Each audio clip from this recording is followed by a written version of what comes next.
जहिया से घरवा में डेग तोहर पड़ गइल भइल का विराह में एकलन गीत हो मास्टर। जहिया से घरवा में डेग तोहर पड़ गइल लागेला चांद हमरा आंगना उतर गइल लाखों में एक पवले बानी तोहरा के रानी लाखों में एक पवले बानी तोहरा के रानी डीजे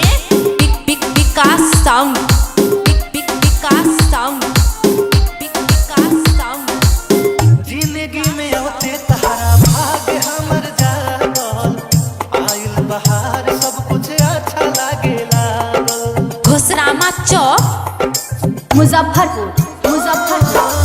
जिंदगी में होते तहरा भाग्य हमर जागल आइल बहार सब कुछ अच्छा लागे लागल हर पल चाही हरदम रह हमरा साथ में छूटे ना साथ तब से कौनो हालात में बनिए के रह जिंदगानी ए हमार रानी लाखों में एक पवले बानी तोहरा के रानी डीजे विकास साउंड विकास साउंड विकास साउंड। असही बनल रहे चेहरा पर मुस्कान हो तोहरे में बसेला जान हमर जान हो घोसरामा चौक मुजफ्फरपुर असही बनल रहे चेहरा पर मुस्कान हो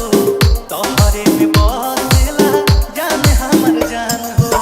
जहिया से बनल बाड़ू हमरो में हरिया हो जिंदगी में छा गइल सगरो अंजोरिया हो